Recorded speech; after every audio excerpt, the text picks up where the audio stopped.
में आप सभी का स्वागत है। और आज हम बात करें गिद्ध संरक्षण पर। ये जो गिद्ध संरक्षण है इसके बारे में आपने काफ़ी पढ़ा होगा, क्योंकि पहले एक डिक्लोफिनेक नाम की दवा थी और उस पे बैन है इंडिया के अंदर। असल में वो जानवरों को दी जाती थी, तो जानवर जब मर जाते थे और उसको अगर गिद्ध खाते थे तो उससे गिद्धों की मौत हो जाती थी। और इसके कारण देखा गया था कि इंडिया के अंदर जो गिद्धों की संख्या थी वो बहुत ही कम हो गई थी। अगर मैं आपको बता दूँ, आज से लगभग 15-20 साल पहले अगर आप हवा में ऐसे कभी दोपहर की टाइम दिखा करते हो, यानी आप तो खैर क्या मतलब बहुत से लोग होंगे नहीं इस उम्र के, बट जो 30-35 साल के हैं वो देख सकते थे कि गिद्ध हवा में उड़ते रहते थे। आपको दिख जाएंगे हर दूसरे दिन तीसरे दिन, क्योंकि तब शहरीकरण भी इतना ज़्यादा नहीं था। गांव ज़्यादातर जो एरियाज थे वो शहर की तरह थोड़े थोड़े डेवलप हो रहे थे। बट अब ये जो इनका जो मूवमेंट है वो दिखाई नहीं देता, सिवाय कुछ खास एरियाज़ के, खास तौर से जैसे ये भरतपुर की जो घना पक्षी विहार है वहाँ आप देख सकते हैं। बाकी शहरों के ऊपर अब इनका बहुत ज़्यादा मूवमेंट दिखाई नहीं देता।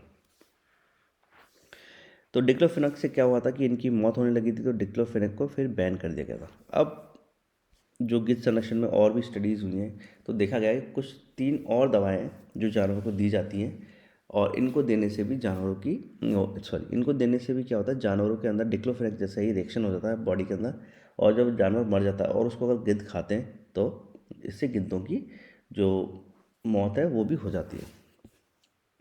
तो ये 3 दवाएं जो ये रेड कलर में, इन पर रोक की मांग की गई, जिसमें से एसिक्लोफिनेक, इसको तो इंडियन वेटरनरी रिसर्च इंस्टीट्यूट, भारतीय पशु चिकित्सा संस्थान जो है बरेली के अंदर स्थापित है, उसने एक स्टडी करी थी। जिप्स गिद्ध होते हैं, जिप्स नाम के, GYPS है ना, आप हिंदी में जिप्स कर सकते हैं।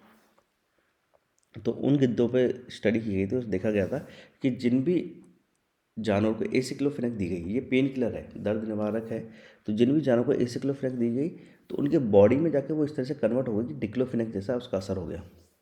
इसके अलावा नीमेसुलाइड, कीटोप्रोफेन, इसमें भी देखा गया है कि ये 3 दवाएं अगर जानवरों को दी जाती है और उन जानवरों को अगर गिद्ध खाते हैं तो इससे जो गिद्धों की जो है मौत हो जाती है। तो एक अब जो है गवर्नमेंट ने जो डिसाइड किया है वो ये है कि मान लीजिए तीनों दवाएं बंद हो गई, तो अब इनकी जो अल्टरनेटिव वो क्या है। जैसे इसके अल्टरनेटिव में मेलाक्सिकैम और टोल्फिनेमेक नाम की दवाएं, ये देखा गया है कि इनका असर गिद्धों पर जो है नेगेटिव नहीं है, यानी कि नकारात्मक नहीं है। इससे गिद्धों की प्रजाति पर या गिद्धों पर किसी तरह का असर नहीं देखा जाता। थोड़ी और स्टडी हम कर लेते हैं। गिद्धों की 80% जो गिद्ध हैं वो इंडिया में मिलते हैं।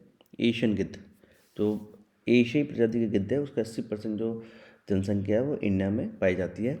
और गिद्धों की कुल 9 प्रजाति है, जिनमें से 4 गंभीर संकटग्रस्त श्रेणी की हैं। तो ये आप देख सकते हैं, ये आपके जो जीके है, भले आप सीईटी का एग्ज़ाम दे रहे हो, भले यूपीएससी या कोई सा भी एग्ज़ाम दे रहे हो, उसमें इस तरह के क्वेश्चन पूछे जा सकते हैं। और ख़ासतौर से अगर यूपीएससी का अगर आप दे रहे हो तो उसमें इतना ज़्यादा डिटेल होनी चाहिए कि उसमें क्या 3-4 पॉइंट दे देंगे। कि अगर आप आरओ वगैरह का एग्ज़ाम दे रहे हैं राजस्थान में, या यूपीएससी का एग्ज़ाम दे रहे हैं, यूपीपीएससी का एग्ज़ाम दे रहे हैं, तो उसके लिए आपको इस तरह की जो मटेरियल है उसको काफ़ी पढ़ना चाहिए, क्योंकि इको सिस्टम है, ग्रीन जो भी है, एनवायरनमेंट वगैरह से रिलेटेड जो भी है, उस पर बहुत ज़्यादा फोकस है इस वक्त इंडिया में। Thank you.